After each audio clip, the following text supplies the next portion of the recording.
Buenas noches, hermanos y hermanas, amigos y amigas. Aquí en la parroquia de la Ascensión de la Iglesia Española Reformada Episcopal de la Comunión Anglicana, damos comienzo a nuestro oficio vespertino, el que os habla el reverendo Miguel Ángel Pino. Damos comienzo a la semana. Recordar que el domingo en nuestra cultura española hablamos de él siempre como el último día, pero en realidad el domingo es el primer día de la semana. Damos comienzo a esta semana, por tanto, en nuestros oficios. Y damos comienzo haciendo una pequeña reflexión de los tiempos que estamos viviendo en este momento. Se nos planteaba el 2020 como el año horrible, el año complicado, el año difícil, por todo lo que ha conllevado el tema del coronavirus, pensando de alguna manera como que lo que venía en el 2021 pues ya sería, como se suele decir, ir viendo la luz al final del túnel. Pero lo cierto y verdad es que desde que comenzó el año 2021, en este mes de enero, lo cierto y verdad es que nos encontramos con que la tercera ola está siendo mucho más contagiosa y mucho más letal que incluso la primera y la segunda ola, por lo menos en el caso de lo que estamos viviendo en España. Estamos asistiendo como día a día van haciendo las restricciones cada vez mayores y pareciera que vamos camino de confinamiento en las casas, aunque los políticos se resistan a ello, los epidemiólogos y los médicos no paran de decirlo, que sería la solución, marcar un tiempo de confinación en casa incluso. Así que, hermanos, estamos en tiempos complicados y seguimos en ellos. Para colmo, se deja comenzar a ver ya el problema de la farmacéutica con la distribución comprometida que firmaron, en el caso de nosotros que vivimos en la Unión Europea, que firmaron con la Unión Europea. Así que estamos asistiendo al espectáculo de la inseguridad. Inseguridad frente a las nuevas mutaciones del virus e inseguridad frente a cómo se están poniendo las vacunas, en el sentido de que no vemos que se esté haciendo de una manera rápida y avanzada, por lo menos en nuestro país. Hay otros países que sí, que van mucho más por delante de nosotros, pero en nuestro caso pues estamos así. A eso hay que sumarle los datos. En España hablamos de ya 6 millones de personas desempleadas. 6 millones, de 50 millones hay 6 millones de personas desempleadas.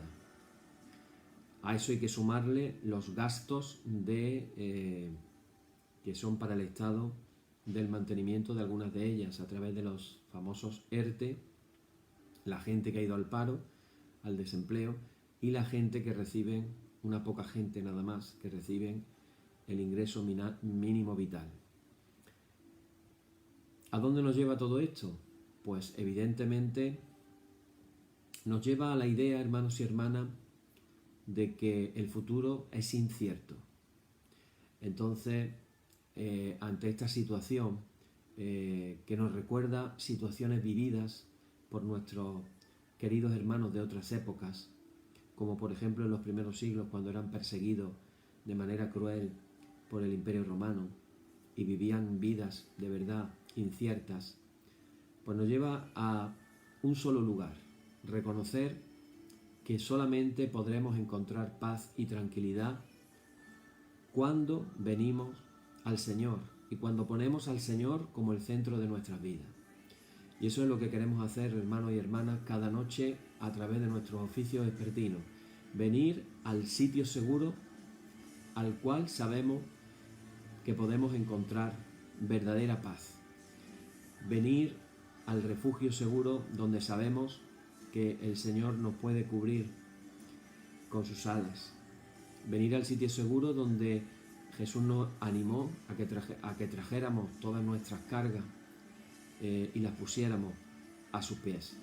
Así que, hermanos, con esa intención, en esta noche vengamos todos al lugar seguro de la presencia del Señor, respiremos hondo, busquemos la paz y vengamos a este lugar que solamente podemos encontrar en nuestro Señor Jesús.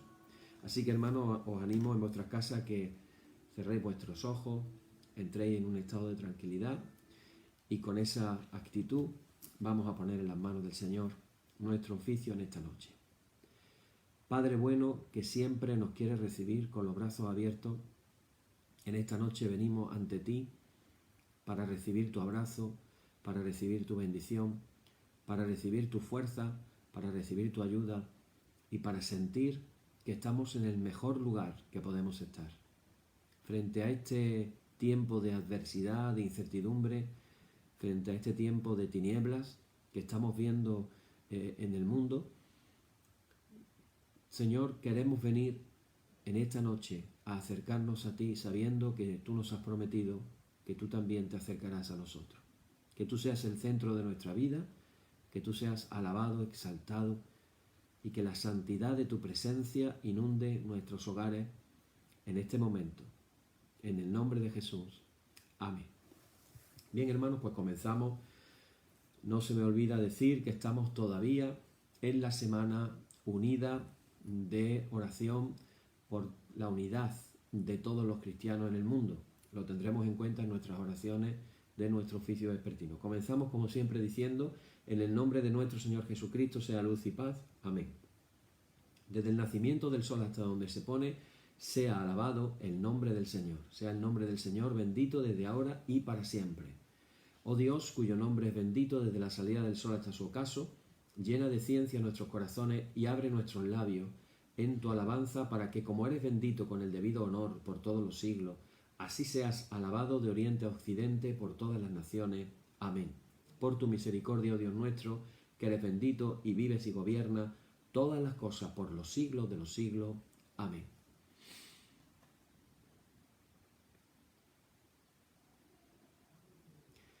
En los 3 momentos de oración que tendremos a continuación, en diferentes momentos, vamos a recordar la llamada de Cristo y el retorno a su amor. La idea es que podamos poner de nuevo al Señor en el centro de nuestra vida, porque el camino de la unidad comienza en la intimidad de nuestra relación con Dios. Así que permanecer en su amor va a fortalecer nuestra búsqueda de unidad, de reconciliación con los demás. Que Dios abra nuestros corazones hacia aquellos que son distintos a nosotros. Este es un fruto importante, el regalo de la sanidad de las divisiones que existen tanto dentro de nosotros mismos como en el mundo.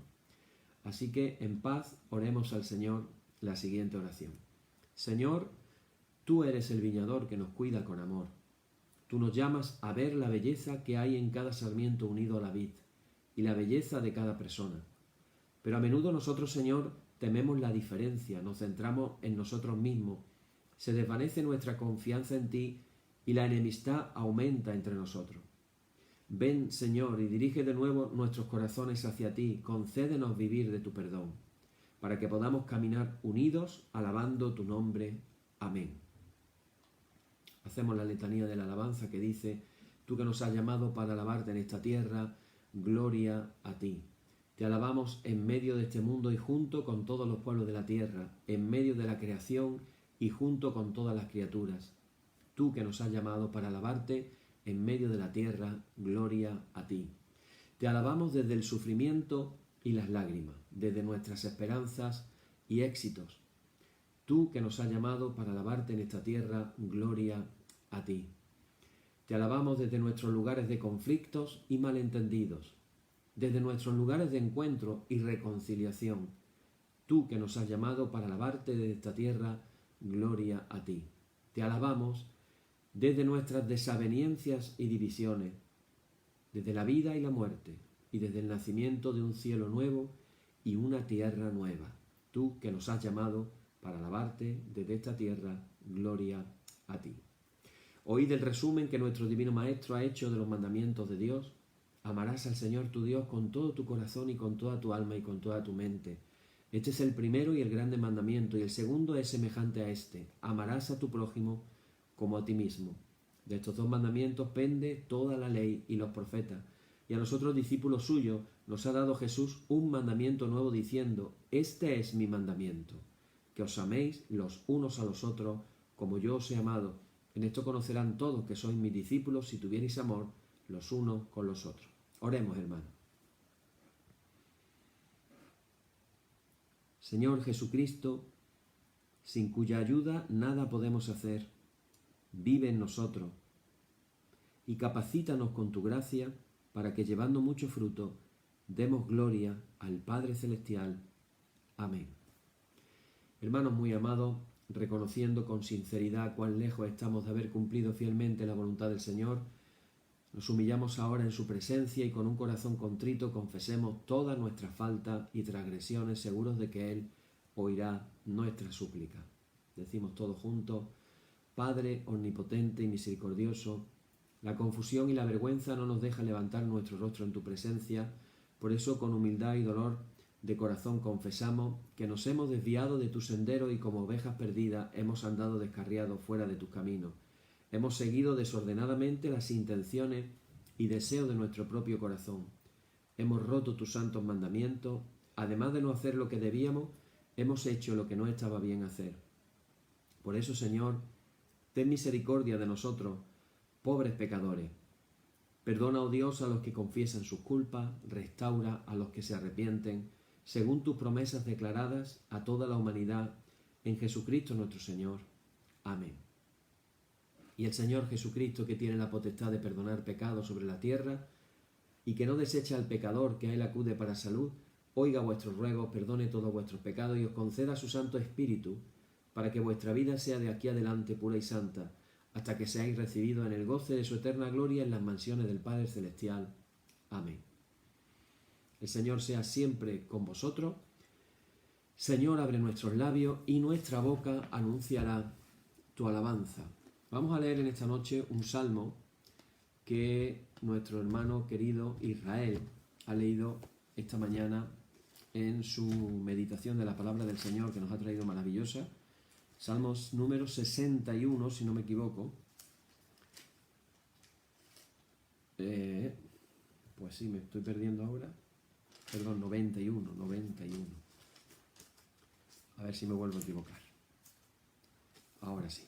Salmo 91, que es un salmo, para lo que hemos venido hablando en la introducción, muy pertinente para que lo leamos y podamos leerlo incluso en oración. Así que vamos a leerlo en oración cada uno en su casa. Te animo a que abras tu Biblia. Yo lo voy a leer en la versión del 60, de la Reina Valera.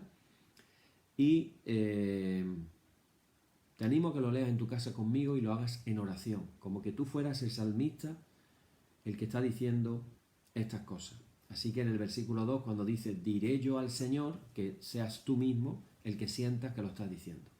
Amén. Bien, se titula el salmo Morando bajo la sombra del Omnipotente. El que habita al abrigo del Altísimo morará bajo la sombra del Omnipotente. Diré yo al Señor, esperanza mía y castillo mío, mi Dios, en quien confiaré. Él te librará del lazo del cazador, de la peste destructora. Con sus plumas te cubrirá y debajo de sus alas estarás seguro. Escudo y adarga es su verdad. No temerás el terror nocturno, ni saeta que vuele de día, ni pestilencia que ande en oscuridad, ni mortandad que en medio del día destruya. Caerán a tu lado 1000 y 10.000 a tu diestra, mas a ti no llegará. Ciertamente con tus ojos mirarás y verás la recompensa de los impíos, porque has puesto al Señor, que es mi esperanza, al Altísimo, por tu habitación. No te sobrevendrá mal, ni plaga tocará tu morada, pues sus ángeles mandará acerca de ti, que te guarden en todos tus caminos, en las manos te llevarán, para que tu pie no tropiece en piedra. Sobre el león y el áspid pisarás, hollarás al cachorro del león y al dragón. Por cuanto en mí ha puesto su amor, yo también lo libraré.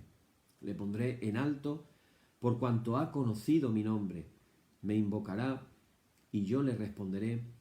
Con él estaré yo en la angustia, lo libraré y le glorificaré, lo saciaré de larga vida y le mostraré mi salvación.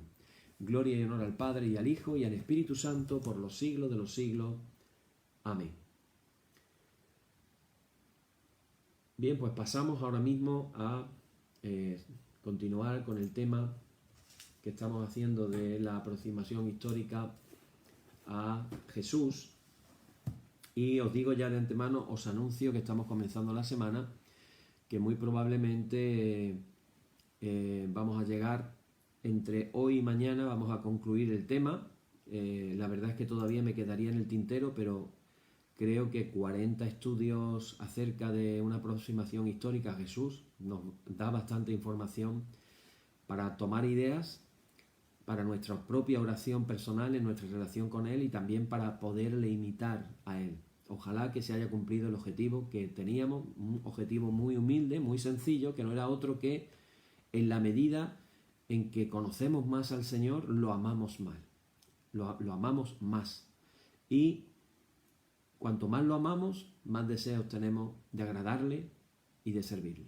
Ese era el humilde objetivo de este estudio amplio que hemos hecho de aproximación histórica. Estamos situados en el tema de la resurrección. Fue lo último que hablamos. ¿Qué ha ocurrido? Esta es la pregunta. ¿Qué ha ocurrido para que los discípulos hayan podido llegar a creer algo tan asombroso de Jesús? ¿Qué es lo que provoca ese vuelco tan radical en esos discípulos que poco antes, como ya hablamos, habían huido por la pérdida de su causa?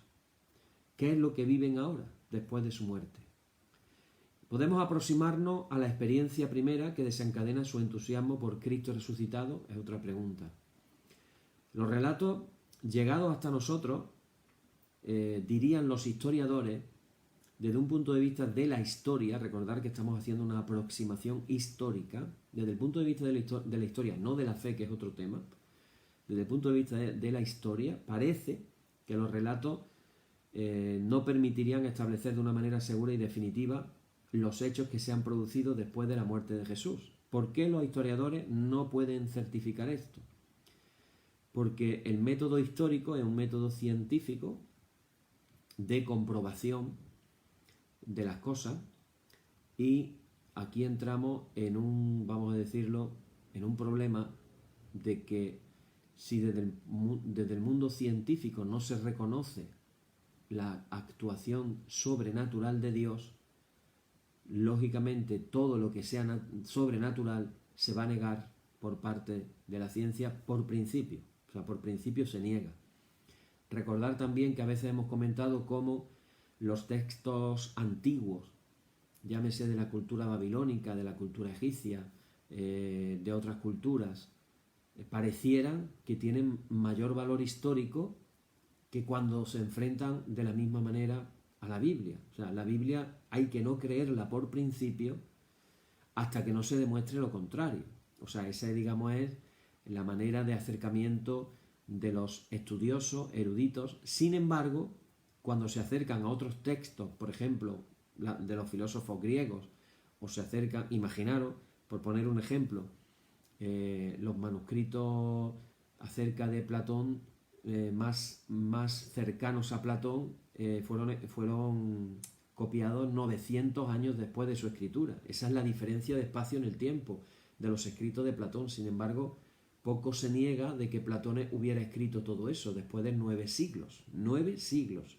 Sin embargo, las primeras cartas, por ejemplo, a los Corintios se escriben en el año, se cree, 55-57. Desde el 30 al 55 han pasado 25 años nada más, cuando se escriben las cartas de primera y segunda de Corintios. Sin embargo, no se trata de la misma manera a la Biblia. Esto hay que tenerlo en cuenta. Entonces, cuando desde el punto de vista histórico enfrentamos la resurrección, pues se habla de que desde el punto de vista científico no se puede certificar. ¿Qué ocurre? Sin embargo, dicho esto, es más que evidente que algo ha ocurrido en la vida de los discípulos. Eso no lo puede negar nadie.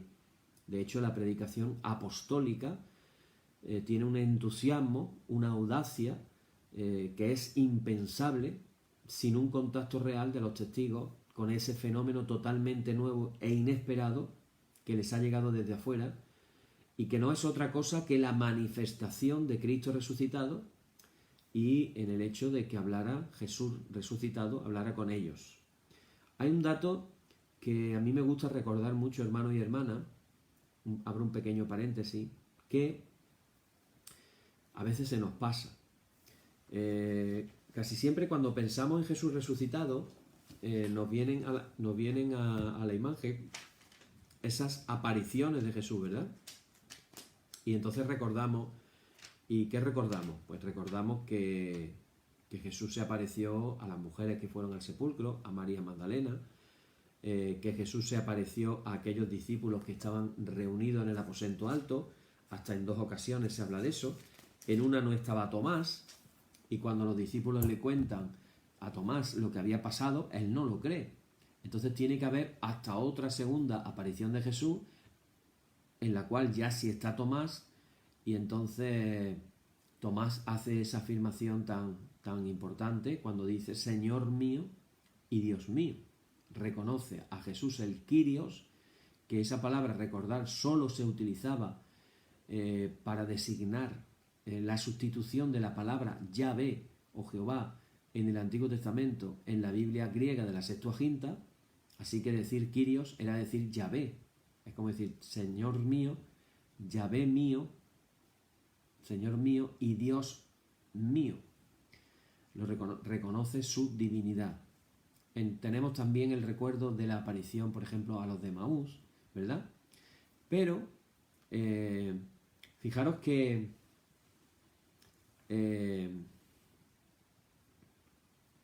dato más curioso. En Hechos capítulo 1, esto no quiero que se me olvide, dice, en el primer tratado, oh Teófilo, hablé acerca de todas las cosas que Jesús comenzó a hacer y a enseñar. Se está refiriendo al Evangelio de Lucas. Hasta el día en que fue recibido arriba, después de haber dado mandamientos por el Espíritu Santo a los apóstoles que habían escogido, a quienes también, después de haber padecido, aquí viene el punto, esto lo cambia todo, dice, se presentó vivo con muchas pruebas indubitables. Es decir, se presentó vivo con muchas pruebas. Las que tenemos registradas en los evangelios son unos simples detalles. No es todo lo que Jesús se apareció, son unos simples detalles. Pero ahora fijaros, ahora viene una parte que a mí me encanta.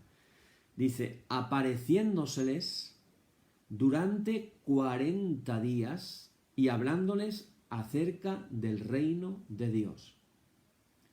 Tenemos la imagen, repito, de 4 o 5 apariciones que aparecen en los evangelios, pero aquí se nos confirma por Lucas. Lucas investigó lo que había pasado.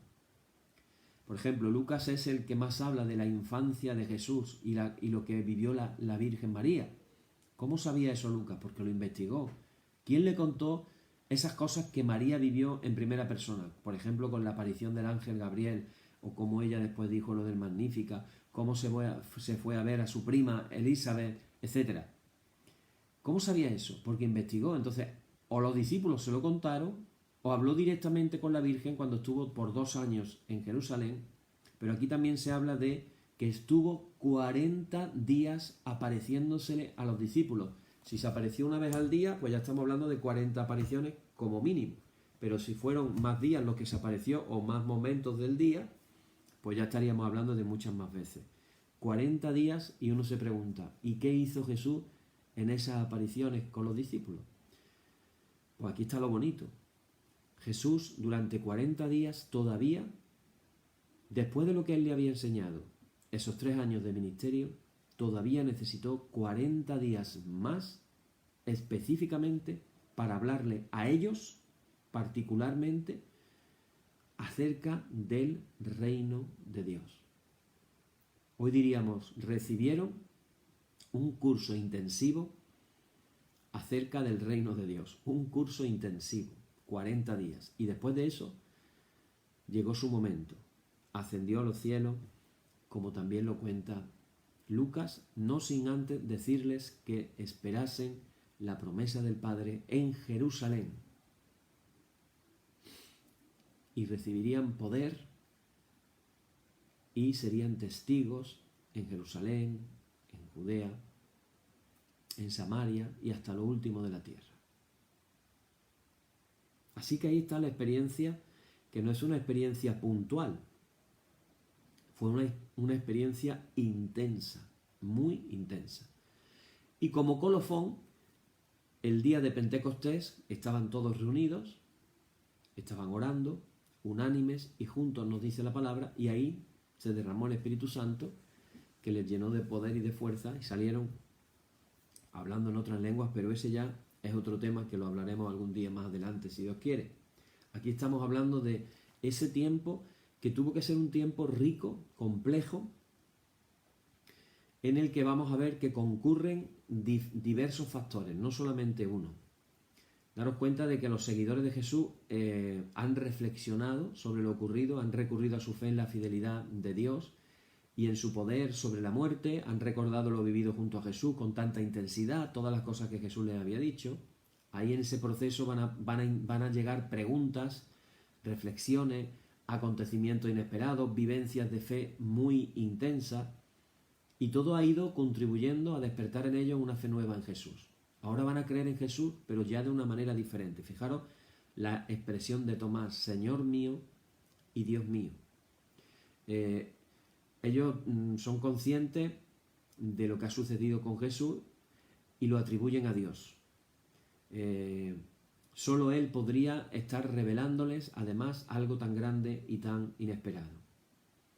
¿Qué podemos decir de este proceso que ellos viven durante esos días? Los discípulos de Jesús, para situarnos un poco en contexto, como casi todos los judíos de su época, esto es importante, estamos hablando de una época que están viviendo donde han surgido escritos de tipo apocalíptico, donde hay una inmensa espera de que llegue el Mesías, pero también se ven otras cosas. Y esta es una de ellas la que yo quiero compartir.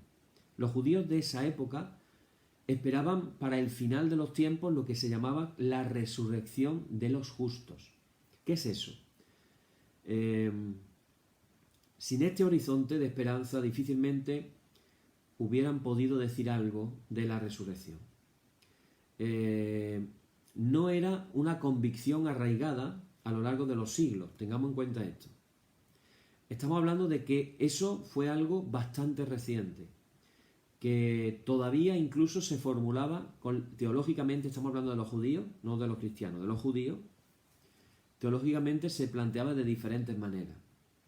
Una de las maneras crucial con la que se plantea surge en los años, fijaros, si es una cosa reciente, teniendo en cuenta de que la historia judía tiene siglos, ¿vale?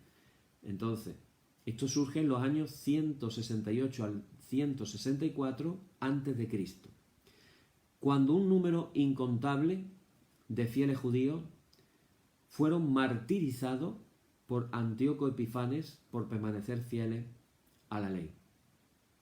Antíoco Epifanes. ¿Quién era este hombre? Antíoco Epifanes era uno de los generales de Alejandro Magno. Y el objetivo de Alejandro Magno era helenizar toda la tierra.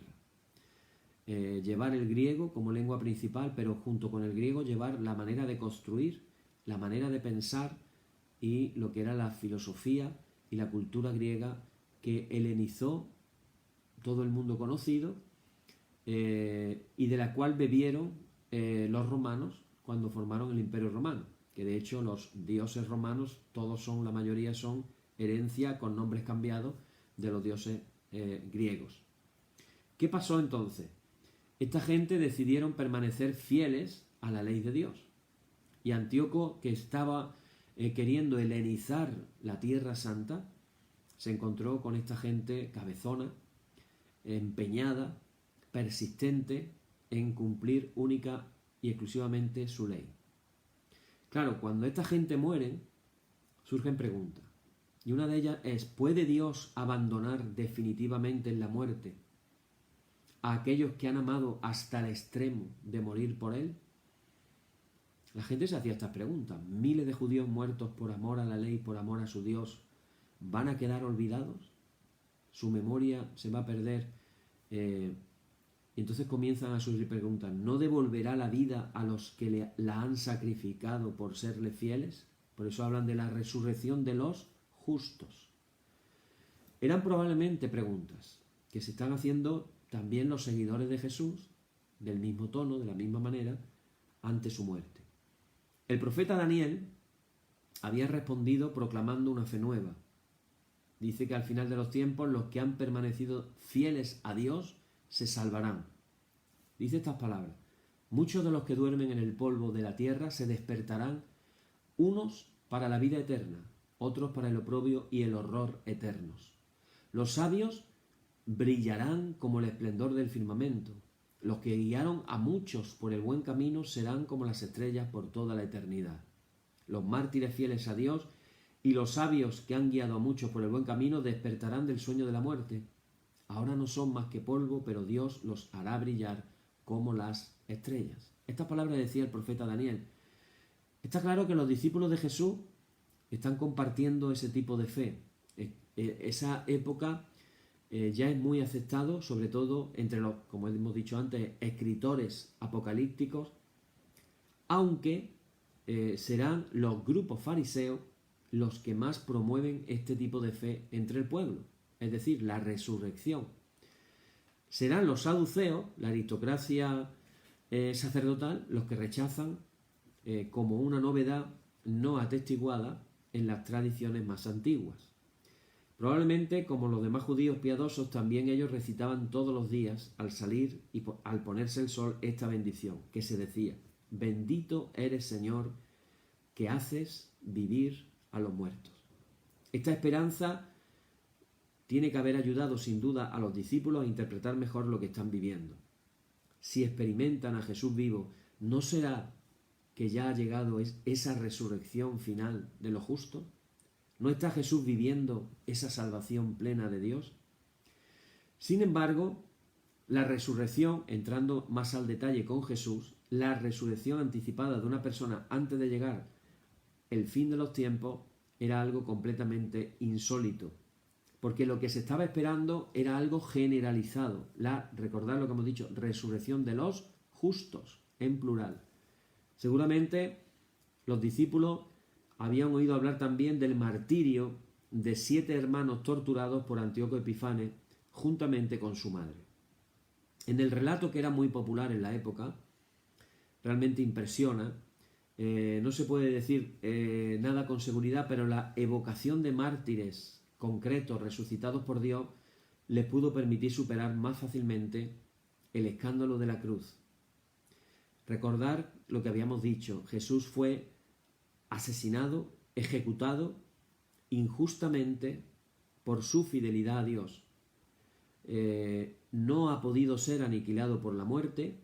En él se ha cumplido de manera inminente el destino del mártir reivindicado por Dios. Cuando ellos empiezan a predicar la resurrección, dicen: a este Jesús que vosotros crucificasteis, Dios lo ha levantado y lo ha sentado a su diestra. La reivindicación de lo que había hecho Jesús. Hay un texto en Hechos de los Apóstoles, es bueno que lo compartamos. A ver si lo encuentro, pero creo que lo voy a encontrar. Cuando Pedro hace su predicación el día de Hechos de los Apóstoles, el día de Pentecostés, y él comienza a predicar,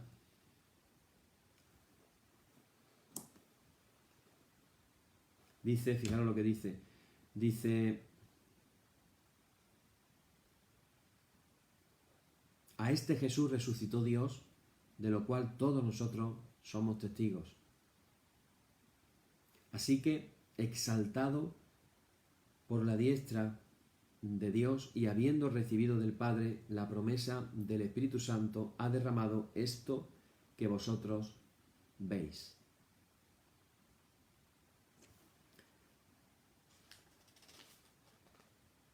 La vindicación de cómo Jesús había sido levantado. Hay un pasaje todavía más, que es el pasaje que hace el discurso que hace Pedro en el pórtico de Salomón, que dice: mas vosotros negasteis al santo y al justo y pedisteis que se os diese un homicida y matasteis al autor de la vida, a quien Dios ha resucitado de los muertos, de lo cual nosotros somos testigos. de lo cual nosotros somos testigos. Dios ha levantado, Dios ha resucitado de los muertos. Así que ahí están los discípulos hablando de la resurrección de Jesús como la fuente de salvación para toda la humanidad, la primicia de una resurrección universal. Jesús es el primero, la primicia, el primero en resucitar, pero después vendrán muchos otros, como cuando se dice que Jesucristo es el primogénito entre muchos hermanos. Los discípulos quedan muy marcados por Jesús. La crucifixión no había podido borrar de un golpe lo que habían vivido junto a Él. En Jesús habían experimentado a Dios irrumpiendo en el mundo de una manera nueva y definitiva. Esa fuerza sanadora destruía el poder de Satán y rescataba del mal a enfermos, a poseídos, apuntando hacia un mundo nuevo de vida plena. Su acogida a los últimos, como los privilegiados del reino de Dios, despertaba la esperanza de los pobres en un Dios que comenzaba manifestando su fuerza liberadora frente a esa injusticia y abuso que había en ese mundo y que sigue habiendo a día de hoy. Esas comidas con los pecadores, con los indeseables, estaban anticipándonos el banquete final y la alegría de los últimos tiempos. Habían experimentado en Jesús, por tanto, la irrupción y la fuerza liberadora y el amor salvador de Dios. ¿No estarían ahora, esta es la pregunta, experimentando en su resurrección la irrupción liberadora de Dios, inaugurando ya el reino definitivo de la vida? Y es que en el corazón mismo de este proceso está Dios inspirando su búsqueda, iluminando sus preguntas. Recordar que Jesús les había prometido que el Espíritu les llevaría a toda verdad y les recordaría todas las cosas, el Espíritu. Así que nos encontramos ya cómo sus dudas se van desvaneciendo, cómo va despertando esa fe inicial a unos horizontes completamente nuevos. Podríamos decir, esta es la convicción de los discípulos, que Dios está haciendo presente a Jesús resucitado en sus corazones. En algún momento caen en la cuenta de que Dios les está revelando un crucificado pero lleno de vida. No lo habían podido captar así con anterioridad. Es ahora cuando lo están viendo realmente en toda su gloria de resucitado. Sin esta experiencia, dicen los estudiosos, posiblemente lo habrían venerado durante algún tiempo, pero finalmente su recuerdo habría sido borrado. Y en ese sentido, imaginaros en el siglo XXI cómo nos encontramos nosotros en este momento actual. Como decíamos al principio del estudio, sabiendo que se han escrito, podríamos decir, miles y miles y miles de libros sobre Jesús. El personaje sobre el cual más se ha hablado, más se ha dicho y más se ha escrito no es otro que nuestro Jesús, nuestro Maestro, nuestro Señor, nuestro guía, nuestro amigo, nuestro Dios. ¿Cómo entendieron los discípulos aquello que le estaba ocurriendo? Parece ser que la expresión más antigua es una fórmula acuñada muy pronto y que se repite de manera invariable. Comienzan a decir, Jesús se deja ver. El término está tomado, daros cuenta, bueno, se les había perdido en el misterio de la muerte, pero ahora se les presenta lleno de vida. El término, repito, está tomado de la Biblia griega, donde se emplea, para que veáis cuál es la idea, para hablar de las apariciones que tuvo Dios a Abraham, a Jacob y a otros. En realidad, en esas escenas no es que Dios se aparezca en forma visible, sino que sale de su misterio insondable, para establecer una comunicación real con los humanos. Podemos decir, está claro bíblicamente que tanto Abraham como Jacob experimentaron la presencia de Dios de una manera muy especial. No digamos Moisés. Por eso, este lenguaje por sí solo no nos dice nada de cómo perciben los discípulos la presencia del resucitado. Lo que se sugiere es que más que mostrar su figura visible, el resucitado actúa en sus discípulos, creando unas condiciones en las que estos pueden percibir su presencia.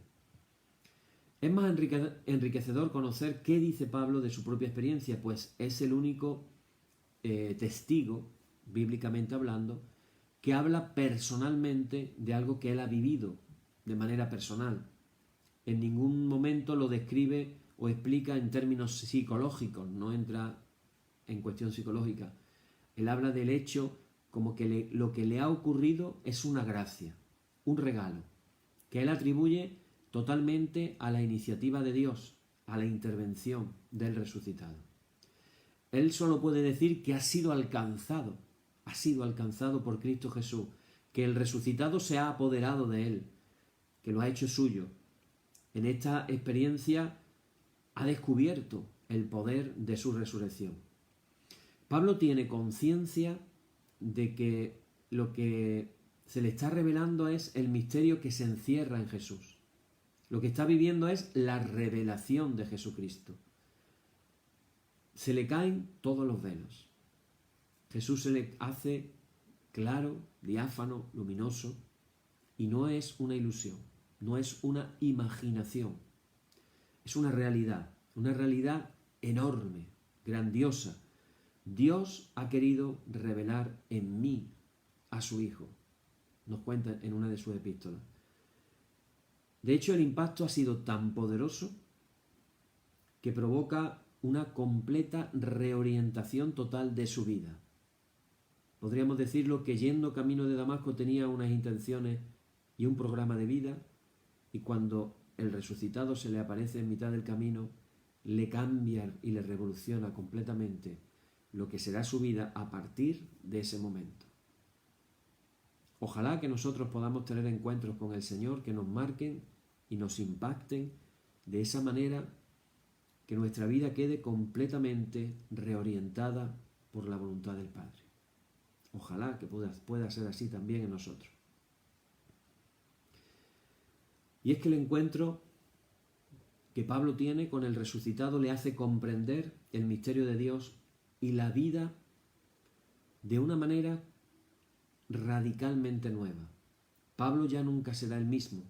El que perseguía a los seguidores del crucificado anuncia ahora a todos la buena noticia que antes estaba empeñado en querer destruir. En su vida se produce una revolución total de criterios. Pablo se siente un hombre nuevo. Su propia transformación será, sin duda, el mejor testimonio de lo que ha vivido. Desde su propia experiencia le puede proclamar a todos aquella frase que le dice a los Gálatas: ya no vivo yo, mas vive Cristo en mí. En una época relativamente tardía, ahora pongámonos en situación, cuando los cristianos llevan ya aproximadamente 40 o 50 años viviendo la fe en ese Cristo resucitado, nos vamos a encontrar con unos relatos llenos de encanto que evocan los primeros encuentros de los discípulos con Jesús resucitado. Estamos hablando de lo que se nos cuenta en los evangelios. Enseguida se ve que estos relatos no pretenden, el objetivo no es darnos una información detallada sobre lo ocurrido. Daros cuenta, 40 o 50 años después de aquello, sino estamos hablando de que son unas enseñanzas, unas catequesis, que se componen para ahondar, para profundizar en diversos aspectos de la resurrección de Cristo, de consecuencia importante para sus seguidores. Esto es muy importante que lo entendamos. Cuando leemos los evangelios, no estamos leyendo una biografía, estamos leyendo enseñanza. Los evangelios son eso, buena noticia, que al principio se contaron de manera oral y después se fueron ordenadamente escribiendo hasta su final redacción, lógicamente bajo la inspiración del Espíritu Santo, pero que evidentemente están llenos de teología, están llenos de reflexión. Y pongámonos en situación, si el primer evangelio se escribió sobre los años 70, el evangelio de Marcos, han pasado ya 40 años desde que murió Jesús. Los cristianos han reflexionado mucho, han orado mucho, han pensado mucho, y estamos hablando de que los evangelios, que a veces los podemos ver como algo, vamos a decir, simple, sencillo, en una primera lectura, pues resulta de que son algo que tienen un alcance y una profundidad que la mayoría de las veces ni siquiera no somos conscientes de ello. Nos encontramos, hermanos, que estos relatos nos van a sugerir acerca de la experiencia que transformó a los seguidores de Jesús. Siempre el núcleo central va a ser el encuentro personal con Jesús lleno de vida. Esto es lo decisivo. Jesús vive, está de nuevo con ellos, todo lo demás vendrá después. Los discípulos se encuentran con aquel que los ha llamado al servicio del reino de Dios y al que han abandonado en el momento crítico de la crucifixión, precisamente, estando todavía llenos de miedo a las autoridades judías y con la puerta cerrada. Resulta que nos cuentan que Jesús se presenta en medio de ellos. Nada ni nadie ha podido impedir a Jesús resucitado volver a estar en contacto con los suyos. Las mujeres se encuentran con el que ha defendido su dignidad y las ha acogido en su compañía. Por eso dice el Evangelio: Jesús salió a su encuentro y las saludó. Ellas se acercaron y se abrazaron a sus pies. Se abrazaron a sus pies. De nuevo experimentan su cercanía de una manera entrañable. María Magdalena se encuentra con el Maestro que la ha curado y del que se ha enamorado para siempre. Todavía con lágrimas en los ojos oye que Jesús la llama por su nombre con un tono inconfundible. Solo él la podía llamar así, solo él sabía llamarla así. Así que las cosas probablemente no ocurrieron descritas de manera tan simple. Posiblemente hubo otros matices, pero difícilmente se puede evocar de manera más expresiva algo de lo que viven estos hombres y mujeres cuando experimentan de nuevo a Jesús en sus vidas. Hermanos y hermanas, que en esta noche podemos aprender que en este encuentro con Jesús resucitado es un regalo. Los discípulos no hicieron nada en realidad para provocarlo. Los relatos insisten en que fue Jesús el que toma la iniciativa. Y esto nos recuerda las palabras de Juan: en esto consiste el amor de Dios, no en que nosotros hayamos amado primero a Dios, sino en que Dios nos amó a nosotros primero. Otra vez Dios tomando la iniciativa. Los discípulos se ven sorprendidos cuando Jesús se deja ver en el centro de aquel grupo de hombres aterrorizados. María Magdalena está buscando un cadáver. Pensémoslo por un momento. Ella estaba buscando un cadáver. Le dice al jardinero: dime dónde han puesto a mi Señor. Dime dónde han puesto a mi Señor, todo llorando. Y resulta que ella, que estaba buscando un cadáver, de pronto Jesús la llama y está vivo. Porque nadie está esperando a un Jesús resucitado. Será Él quien se hace presente en sus vidas, desbordando todas sus expectativas. Por eso, hermano, aquello es una gracia de Dios. Como decía Pablo, como decíamos al principio. Se trata, según los relatos, de una experiencia pacificadora que los reconcilia con Jesús. Los discípulos saben que lo habían abandonado. Aquella pena que hay en su corazón no solamente es tristeza por la muerte de Jesús, es la tristeza del que se siente culpable, algo realmente terrible. Sin embargo, en los relatos no encontraremos en ningún momento ningún recuerdo de reproche o de condena, porque el encuentro con Jesús es una experiencia de perdón. Se pone repetidamente en sus labios un saludo significativo: la paz con vosotros. El resucitado regala paz y regala la bendición de Dios. Y los discípulos se sienten perdonados, aceptados, estando de nuevo en la comunión con Él. Jesús sigue siendo el mismo. Esa era la paz que infundía a los enfermos, a los pecadores, cuando caminaba con ellos por Galilea. Este es también ahora el gran regalo de Dios, ofreciendo a todas sus hijas e hijas, por medio de Cristo muerto y resucitado, el perdón, la paz y la resurrección. Amén. Decimos ahora: oh Señor, santifícanos en tu verdad, tu palabra es la verdad. Amén. Vamos a hacer ahora una intercesión de la Semana de Oración Unida, que dice así: Dios de amor, tú que a través de Cristo nos dijiste, no me elegisteis vosotros a mí, fui yo quien os elegí a vosotros. Tú que nos buscas y nos invitas a recibir tu amistad y a permanecer en ella, enséñanos a dar una respuesta más profunda a esta invitación para crecer en una vida cada vez más plena. La alegría de nuestro corazón está en Dios.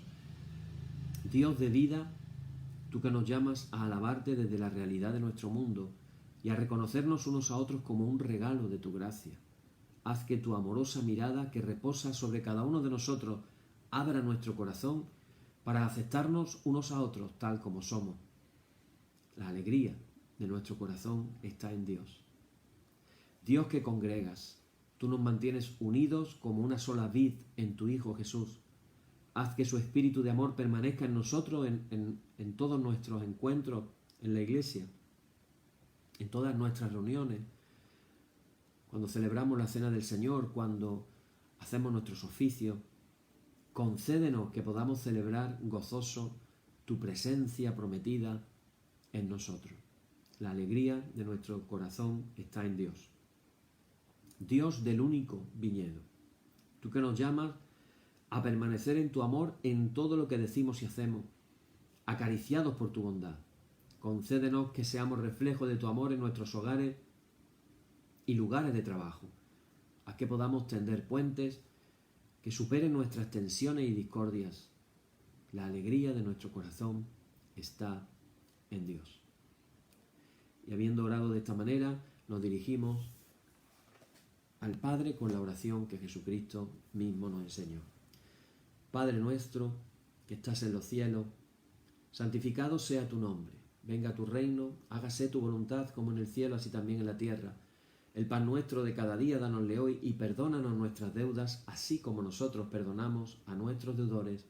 Y no nos dejes caer en la tentación, mas líbranos del mal. Amén. Líbranos del mal y confírmanos en tu temor con toda obra buena, oh Trinidad Dios nuestro, que eres bendito y vives y gobiernas todas las cosas por los siglos de los siglos. Amén.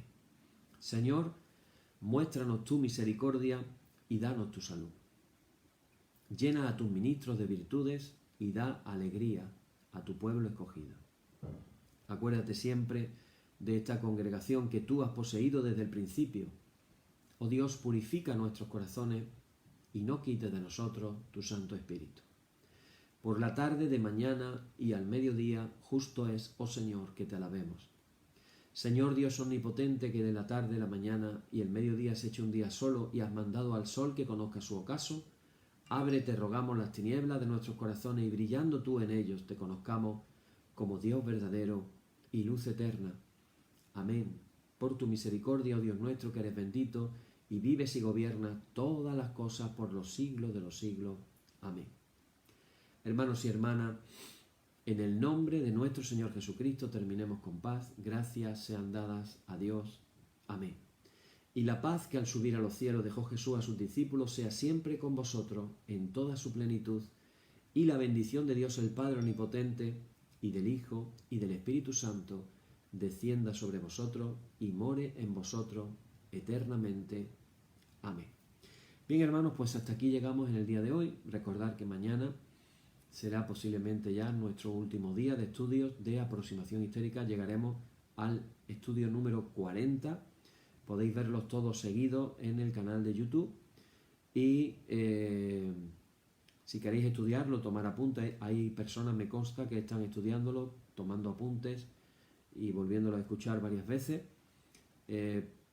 Algo que están haciendo las personas es pasar hacia adelante y comenzar a estudiar a partir de donde comienza el estudio y así centrarse, una vez que ya se ha hecho el oficio, centrarse nada más que en la parte del estudio, que viene durando aproximadamente entre 35 y 40 minutos más o menos.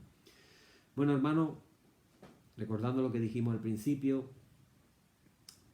vivamos y experimentemos el Salmo 91, ese Dios todopoderoso, ese Dios altísimo. Pongámonos bajo sus alas, bajo las alas del Omnipotente. Amén. Hasta mañana.